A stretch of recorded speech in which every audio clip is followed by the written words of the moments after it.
So my name is Grant Kimberley, and I'm Senior Director of Market Development for the Iowa Soybean Association. I also serve in another role as Executive Director of a sister organization called the Iowa Biodiesel Board. So we represent the biodiesel facilities and the biodiesel industry and the value chain in the state of Iowa. So this legislative session, Governor Kim Reynolds has introduced a Biofuel Access Bill. It's a very comprehensive bill that looks to grow the usage and production of biodiesel and ethanol in the state of Iowa. That bill is moving its way through the House and also the Senate at this time.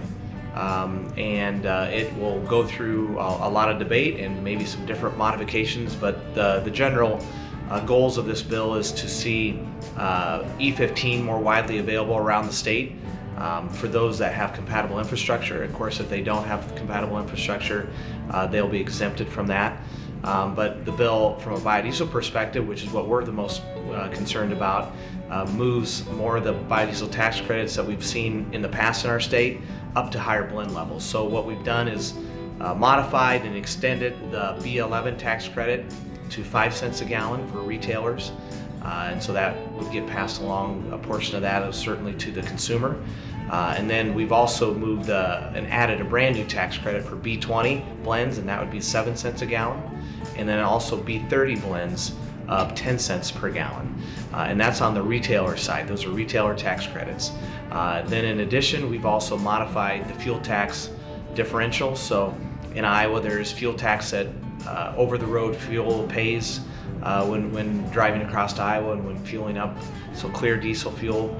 And so that tax credit, or that fuel tax, is 3 cents a gallon less currently for B11 and higher blends, but it's an eroding tax credit. So as we gain new market share, that percentage goes down. And right now we're closer to 2 cents a gallon less fuel tax than what we would be otherwise. So the goal is to move that now up to B20 as well, match it up to the retailer credit, so it'd be back up to the maximum 3 cents a gallon reduced fuel tax that would be paid when purchasing fuel. So that's another key component. And then there's one last component that's very important, and that's the infrastructure. And the governor has proposed to increase the infrastructure cost share fund from $5 million up to $10 million.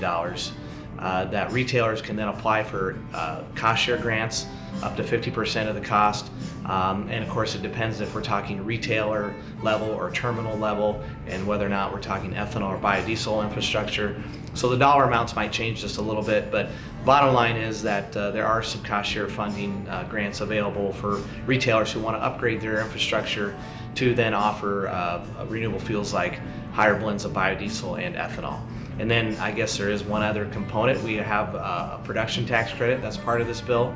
Currently, that's setting at 2 cents per gallon for the production of biodiesel in the state of Iowa up to 25 million gallons. That would be increased to 4 cents per gallon up to 25 million gallons of production. And all that is to help make sure that we have a strong, stable, and firm foundation for our biodiesel industry, so we remain a leader in both production and usage in the state of Iowa.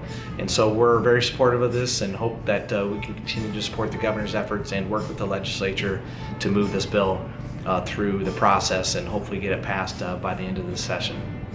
You know, as a farmer, as I said earlier, that biodiesel adds additional value to the net market price of soybeans, so there's a direct benefit there. But in my machinery that we run, we love to see the emission reductions that biodiesel provides, especially B20 blends.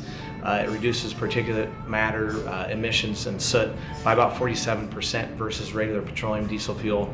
It reduces carbon emissions by over 86% versus petroleum fuel. So there's real value that we're providing. And as we look at ways farmers to participate in the carbon reduction opportunities that might be out there, and we hear lots of things about carbon credits and other things, what farmers would use in their fuel for their energy consumption to grow their crops and harvest their crops can play a factor in this. And so down the road, this could be very important for farmers, bottom line, in other ways as well. But also from an environmental standpoint, it's a win-win, and from an economic standpoint, it's a win-win all the way around.